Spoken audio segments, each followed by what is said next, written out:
It is 5 in the morning in the English countryside, and a woman is already awake. Not by choice, her lady's maid has just pulled back the heavy curtains of a 4-poster bed inside a Tudor manor house, and the cold January air is rushing in like an uninvited guest. Outside the leaded glass windows, it is still completely dark. There will not be sunlight for another 2 hours, but this woman, a noblewoman in the household of one of England's most prominent families, does not have the luxury of sleeping in. Her day is already mapped out, almost to the minute, and it started the moment that curtain moved. We think of the 1500s as a time of kings and castles and jousting tournaments, and sure, all of that existed. But what did ordinary mornings actually look like for the women who lived inside those grand estates? What did they wear? What did they eat? What did they do before the rest of England had even opened its eyes? What nobody knew at the time, at least not the servants pulling back those bed curtains, was that this particular year, 1540, would become one of the most chaotic years in English history. Henry VIII was about to cycle through 2 more wives in a single calendar year. The religious landscape of the country was being ripped apart and reassembled almost monthly, and for noblewomen across England, every single morning carried the quiet weight of a world that could collapse by dinner. This is what a morning actually looked like. England, 1540. The Tudor manor house sits on a few hundred acres of rolling countryside, probably somewhere in the south or the Midlands. It is not a castle. Most nobles did not live in castles by this point. Instead, the building is a sprawling half-timbered structure with tall chimneys, a great hall at its center, and a private chapel attached to the east wing. Smoke is already rising from the kitchen buildings out back, where the cooks have been up since 4. The estate employs somewhere between 40 and 80 people, depending on the family's wealth. Stable hands, kitchen staff, laundresses, gardeners, a steward, a chaplain, and the small army of personal servants who attend the lord and lady of the house. Our noblewoman, let us call her Lady Margaret, is the wife of a baron. She is around 30 years old, which in the Tudor period does not make her old, despite what people assume. Life expectancy numbers from this era are skewed dramatically by infant mortality. If you survived childhood, you had a decent chance of making it to your 60s. Lady Margaret's mother is still alive at 58. Her husband, Sir William, is away at court, which means Margaret is running this entire estate by herself, and she has been doing it competently for years. The first thing that hits her when the bed curtains open is the cold. Not a mild chill, genuine, bone-deep cold that makes your breath visible in the candlelight. Tudor houses, even wealthy ones, are drafty. The bedchamber has a fireplace, and it has been burning low all night, but the room is still nowhere near what we would consider comfortable. The bed itself is the warmest place in the house, and it is also the most expensive piece of furniture Margaret owns. The mattress is layered, a base of straw covered by a stuffed feather mattress on top, and the whole thing is enclosed in heavy curtains that trap body heat like a fabric cocoon. The sheets are linen, the blankets are wool, and there are several of them, because central heating will not exist for another 350 years. Margaret is not alone in the room. Her most senior lady's maid, a woman named Agnes, has been sleeping on a trundle bed pulled out from beneath the main bed. This is completely normal. Privacy, as we understand it, does not really exist yet for anyone, including the wealthy. Servants sleep in their employers' chambers partly for practical reasons. Someone needs to tend the fire and empty the chamber pot, and partly because a noblewoman sleeping alone would raise eyebrows. Reputation matters more than comfort, and it matters every hour of the day, including the hours you are asleep. Agnes helps Margaret out of bed and onto the cold floor. There are rushes strewn across the wooden boards, mixed with dried herbs, lavender and rosemary mostly, which are supposed to keep the air smelling tolerable. Margaret steps into a pair of leather slippers and moves toward the small table near the window where a basin of water sits. The water is cold. It was brought up the night before, and nobody has heated it yet. Margaret washes her face and hands. A full bath is a weekly event, at best, and it involves an enormous amount of labor, hauling water, heating it over fires, filling a wooden tub, so the daily morning wash is quick and focused. Face, hands, neck. Agnes helps her rinse and dries her with a linen cloth. There is no toothbrush, not in the way we would recognize one. Margaret cleans her teeth with a linen rag dipped in a paste made from crushed sage and salt. Some noble women use ground cuttlefish bone or powdered brick mixed with honey. The results are about what you would expect. Dental health in Tudor England is genuinely bad, though not quite as bad as it will get in the next century when sugar imports from the Caribbean explode. In 1540, sugar is still expensive enough that only the wealthy can afford to rot their teeth with it, which, ironically, makes having black teeth something of a status symbol. Elizabeth I will later become famous for her terrible dental health, and courtiers will reportedly blacken their own teeth to flatter her. That is still 60 years away. But the seeds of that bizarre trend are already planted before Margaret gets dressed, before she eats, before she does anything else at all. She prays. This is not optional. Morning prayers are as fundamental to a Tudor noblewoman's routine as brushing your teeth is to yours. Margaret walks from her bedchamber through a narrow corridor and into the private chapel attached to the manor. The chapel is small, seating maybe 20 people on wooden benches, with a carved stone altar at the front and a painted wooden crucifix mounted on the wall above it. Candles are already lit. The chaplain, Father Thomas, is waiting. The year 1540 makes this morning prayer session particularly interesting because England's entire religious identity is in flux. Henry VIII broke from the Catholic Church 6 years earlier, in 1534, and established the Church of England with himself as supreme head. But in 1540, the theology is still a confused mess. The liturgy looks mostly Catholic. The prayers are still in Latin. The Mass is still celebrated with all the traditional Catholic ceremony. But the monasteries have been dissolved. The Pope's authority has been rejected.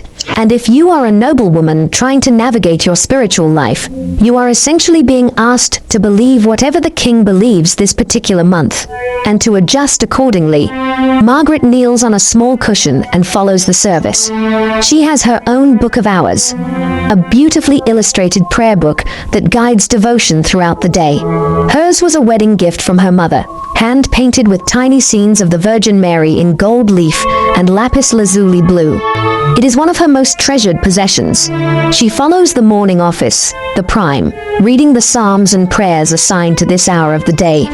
The service lasts about 20 minutes. Margaret takes it seriously. Religion in the Tudor period is not just private belief. It is a public performance. Your piety is observed, judged, and reported.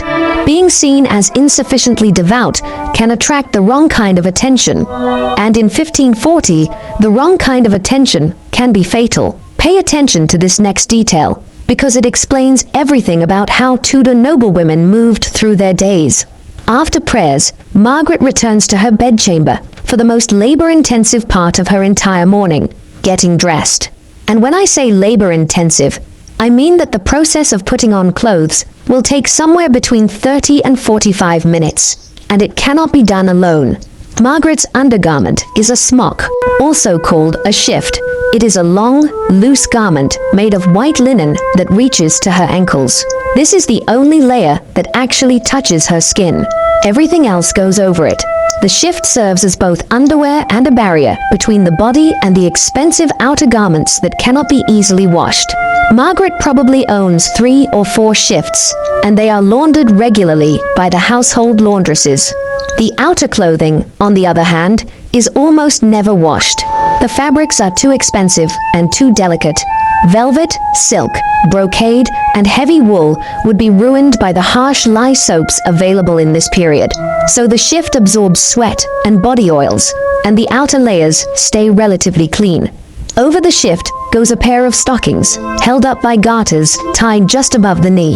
Then the stays or corset, though in 1540, this is less structured than the rigid corsets that will come later in the Elizabethan era. It is more like a stiffened bodice that provides support and shapes the torso into the fashionable silhouette of the period, which emphasizes a flat front and a squared neckline.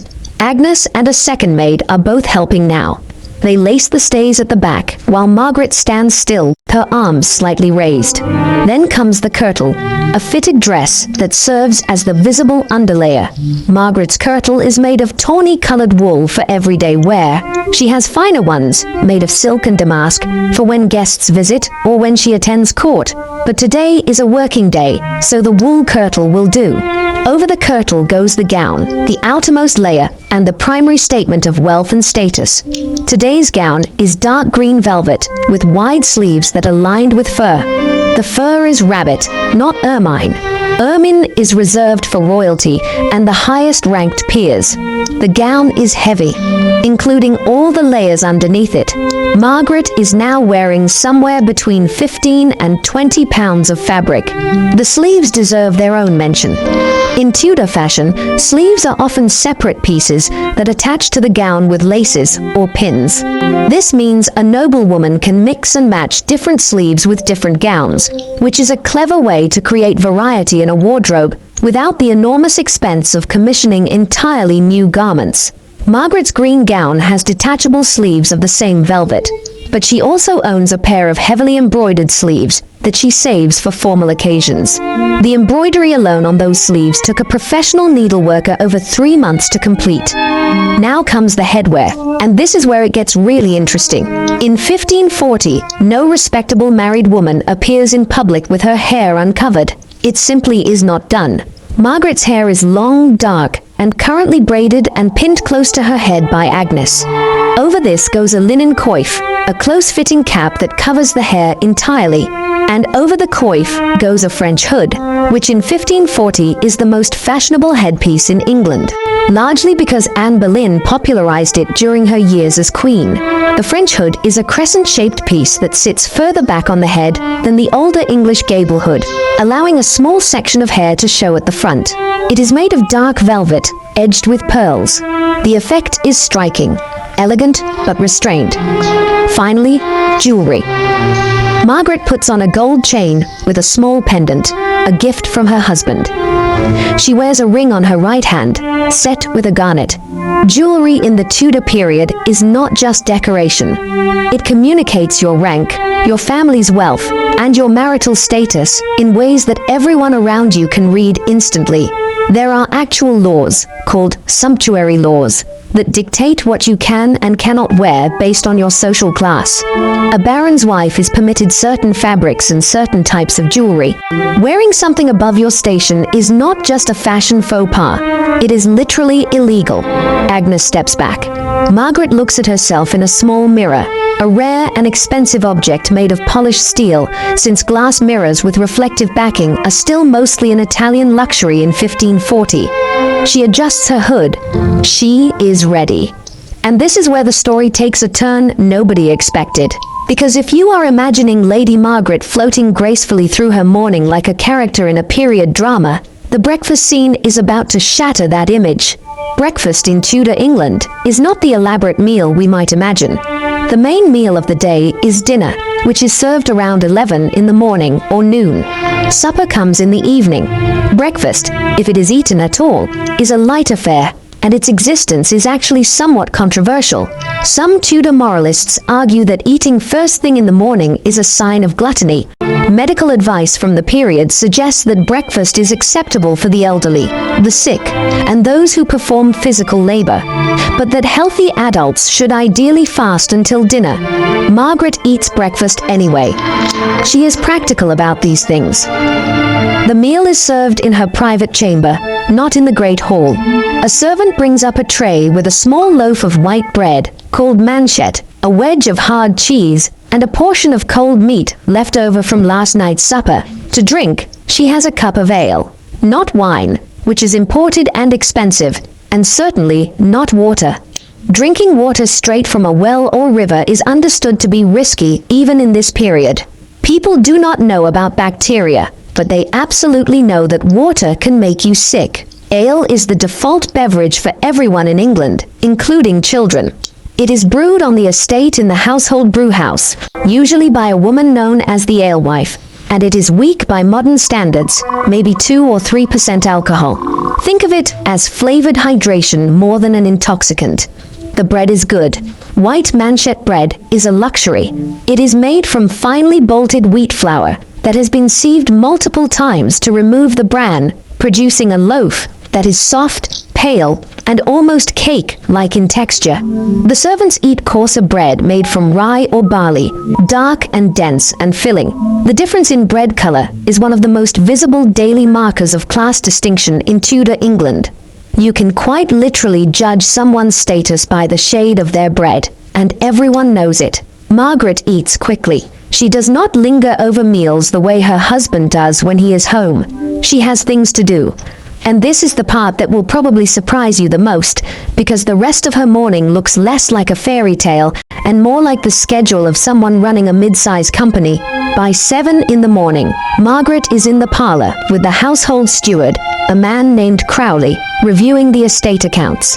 She does this at least 3 times a week. The accounts cover everything: rents collected from tenant farmers, expenses for food, fuel, and building repairs, wages for servants, the cost of hay for the stables, the price of candles. All of it is recorded in a leather-bound account book, and Margaret checks the numbers herself. She is literate, which is increasingly common among noblewomen in this period, though not yet universal. She can read English and enough French to handle basic correspondence. She cannot read Latin beyond the prayers she memorized from her Book of Hours, but she does not need to. The accounts are kept in English, and she is sharp enough to spot when the numbers do not add up. This is a crucial point that gets lost in most popular portrayals of Tudor women. A noblewoman whose husband was frequently away, at court, at war, on diplomatic business, was the de facto manager of the entire estate.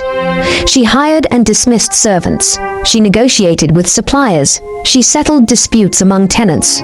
She maintained the household's social reputation through hospitality, ensuring that visitors were properly received and entertained. She managed the education of her children, though she did not necessarily teach them herself. She oversaw the kitchen, the brewhouse, the dairy, the laundry, the gardens, and the storerooms. The idea that Tudor women sat around embroidering all day is one of the most persistent and inaccurate myths in popular history. Margaret finishes with Crowley and moves on to her correspondence. A messenger arrived late last night with 2 letters. The first is from her husband at court. He writes that the king's new marriage to Anne of Cleves is already in trouble. Henry finds his 4th wife unattractive and is openly complaining about it. There are whispers that Thomas Cromwell, the minister who arranged the match, may soon fall from favor. Margaret reads this carefully. Court politics are not abstract to her. They directly affect her family's position, their wealth, and potentially their survival. If her husband has backed the wrong faction, the consequences could range from loss of income to imprisonment. She has seen it happen to other families. The previous decade has already destroyed the Boleyns and the Poles, families that once stood at the very top of English society. Nobody is safe. The second letter is from her sister, who lives in Norfolk. It contains family news, a birth, a marriage negotiation, a complaint about the local bishop. Margaret dictates a reply to her personal secretary, a young clerk who sits at a small writing desk in the corner of the parlor. She speaks the letter aloud in English, and he writes it down in a neat secretary hand on a sheet of rag paper. She signs it herself and seals it with her personal seal, pressing the heated wax with a small brass stamp bearing her family's coat of arms. By 8:30, Margaret turns her attention to the household. She walks through the great hall, where the servants are finishing their own breakfast at the long trestle tables that line the room. The hall is an enormous room, the largest in the house, with a high timber ceiling blackened by decades of smoke and a stone fireplace at one end that is wide enough for a grown man to stand inside. The walls are hung with tapestries, partly for decoration but mostly for insulation. Without those tapestries, the stone and plaster walls would make the hall unbearable in winter. The floor is strewn with rushes that are replaced every week or so, though by the end of the cycle they can get distinctly unpleasant. Margaret inspects the kitchen. The head cook is already preparing for dinner, which is still 3 hours away, but requires extensive preparation. There is a side of beef turning on a spit over the fire, rotated by a kitchen boy who will stand at that post for hours. Bread is baking in the bread oven built into the wall beside the main hearth. A pot of pottage, a thick vegetable stew that is the staple for the entire household, is simmering over a smaller fire. The kitchen is hot, loud, and filled with smoke that rises through a central vent in the ceiling.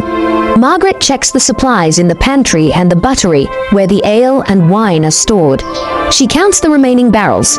She notes that the butter supply is getting low and instructs the dairymaid to increase production. This next part is the one that reveals exactly how different this world was from ours. After the kitchen, Margaret visits the still room, a small workroom where she personally oversees the preparation of medicines, herbal remedies, and household products like soap and scented waters. This is not a hobby, it is a core responsibility. In 1540, there are no pharmacies.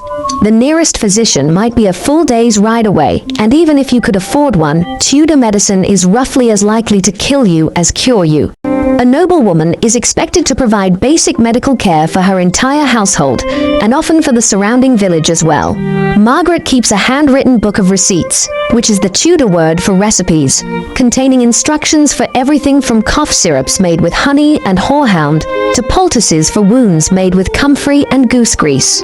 She has treated burns, set minor fractures, and delivered remedies for stomach complaints that probably worked better than anything a university-trained physician could offer, because at least her ingredients were unlikely to contain mercury. This morning she is preparing a batch of rose water, which will be used as a face wash, a flavoring for food, and a general-purpose pleasant scent in rooms that can otherwise smell quite challenging. She supervises while a maid distills the mixture over a low flame, carefully catching the steam in a copper alembic. The process is slow and fussy, and Margaret has learned through experience that the temperature matters enormously. Too hot, and the rosewater tastes burnt. Too cool, and you get almost nothing. Around 9 in the morning, Margaret pauses. She returns to the chapel for a brief, mid-morning prayer. The daily offices of the church structure her entire day like an invisible clock. Prime at dawn, terce at mid-morning, sext at noon, and so on through the afternoon and evening. Not every noblewoman observes every canonical hour, but Margaret attends at least 3 services a day. It gives her day a rhythm. And, she would tell you, it gives her life a purpose beyond the endless logistics of running a household. After prayers, she spends half an hour in the nursery. Her 3 children, a son of 8, a daughter of 6, and a toddler of 2, are being looked after by a nurse and a nursemaid. The eldest boy has a tutor, a young Oxford graduate named Fletcher, who is teaching him Latin, arithmetic, and the basics of rhetoric. Margaret quizzes her son briefly on his Latin verbs. He stumbles. She corrects him, not unkindly. She asks Fletcher about the boy's progress, and is told he is diligent, but struggles with grammar. She nods. She struggled with grammar too. Her daughter is learning to read English, to sew, to manage basic household tasks, and to play the lute. These are the skills expected of a future noblewoman. The music is considered important. A woman who can play and sing is valued as a social asset, and Margaret herself is a competent lute player who occasionally performs for guests after supper. If you are finding this useful, hit subscribe. We cover stories like this every week. By mid-morning, around 10, Margaret receives a visitor. The wife of a neighboring knight has ridden over with a small retinue to discuss a proposed marriage between their families. Marriage negotiations in Tudor England are business transactions, involving detailed discussions of dowries, jointures, property settlements, and inheritance rights. Love is not part of the equation, at least not at this stage. If the match is agreed, the young couple might meet a few times before the wedding, but the financial terms come first. Margaret is conducting this negotiation on her husband's behalf, and she is good at it. She knows the value of her family's land. She knows the income it produces. She knows what her son is worth on the marriage market, and she knows what kind of dowry to demand for her daughter. These conversations happen over cups of wine in the parlor, and they are polite, warm even, but underneath the pleasantries there is steel. A bad marriage settlement can damage a family for generations.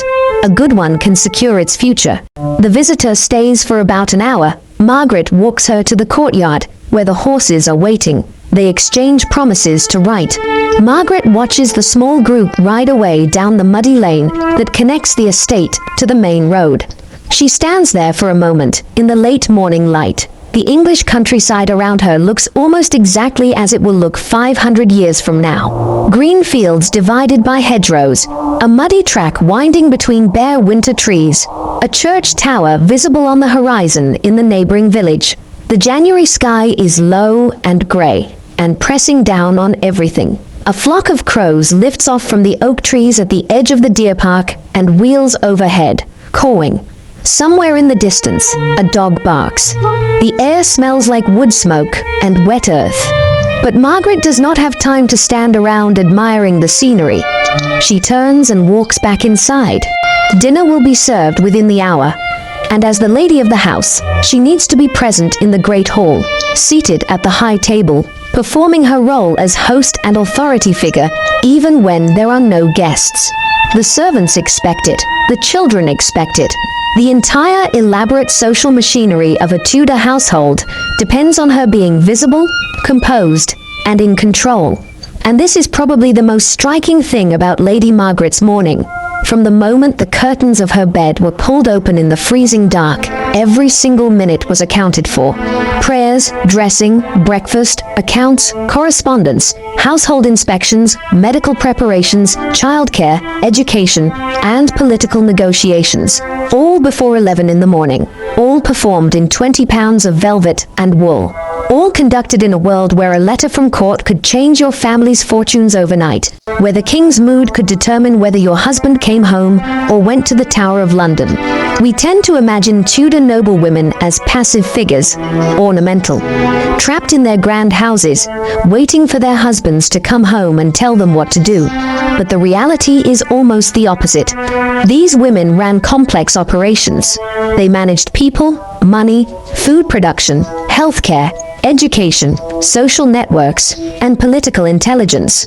They did it with no electricity, no running water, no telephone, and no guarantee that the world they woke up in would still exist by nightfall. And the part that makes this truly remarkable is that none of it was recorded as extraordinary. No one wrote about Lady Margaret's morning because no one considered it unusual. It was simply what noble women did, every day, for decades. In the background of all the famous events, the beheadings, the religious upheavals, the wars, and the successions that fill our history books, women like Margaret were keeping the actual machinery of English society running. One morning at a time. The beds have long since rotted. The manor houses have mostly crumbled or been rebuilt beyond recognition. The velvet gowns and French hoods and books of hours have ended up in museum display cases under glass. But the routines those women built, the discipline, the competence, the sheer organizational stamina of running a household in Tudor England, that endures in every account, book, and family letter that survived the centuries. And maybe that is the part of this history worth remembering most. If you enjoyed this journey into Tudor daily life, hit the subscribe button and leave a comment telling us which historical period you would like to explore next. We have plenty more stories just like this one.